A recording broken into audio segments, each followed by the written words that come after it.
कर्म का फल कभी ना कभी मिलता ही है। श्री कृष्ण भीष्म पितामह आखिरी मुलाकात। महाभारत का भीषण युद्ध समाप्त हो चुका था। विजेता पांडव शरशय्या पर पड़े पितामह भीष्म का आशीर्वाद लेकर लौटने लगे तो पितामह ने श्री कृष्ण को अपने पास बुलाया।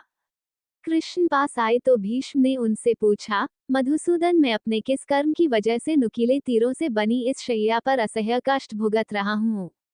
श्री कृष्ण ने मुस्कुराते हुए पूछा, क्या आपको अपने पिछले जन्मों के कर्म याद हैं? पितामह बोले, पिछले 100 जन्म मुझे याद हैं और इनमें मैंने कभी किसी का बुरा नहीं किया। श्री कृष्ण ने उनसे सहमति जताते हुए कहा, ये सही है कि 100 जन्मों में आपने ऐसा कुछ नहीं किया। यह 101वें जन्म की बात है। उस जन्म में भी आप एक युवराज थे। एक बार जंगल से गुजर रहे थे।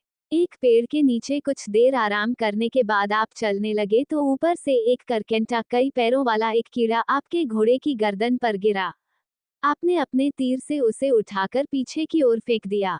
वह करकेंटा पीछे बेर की कंटीली टहनी पर पीठ के बल गिरा। बेर के कांटे उसकी पीठ में धंस गए। बेचारा करकेंटा कांटों से निकलने की जितनी ही कोशिश करता, कांटे उसे उतना कष्ट देते। करकेंटा उसी अवस्था में 18 दिन जीवित रहा। उसकी तकलीफ आपके नाम दर्ज हो चुकी थी, लेकिन आपके पुण्य कर्म इतने प्रबल थे कि वह पाप फलित नहीं हो पा रहा था। फिर आज क्यों? पितामह के इस सवाल पर श्री कृष्ण ने उन्हें बताया, दुर्योधन की सभा में जब द्रौपदी का चीरहरण हो रहा था, तब आप उसे बचाने में समर्थ थे। लेकिन इसके बावजूद आपने दुर्योधन को रोकने की कोई कोशिश नहीं की। इससे आपका सारा पुण्य क्षीण हो गया और 100 पहले जन्म पहले के इस पाप को फलित होने का मौका मिल गया।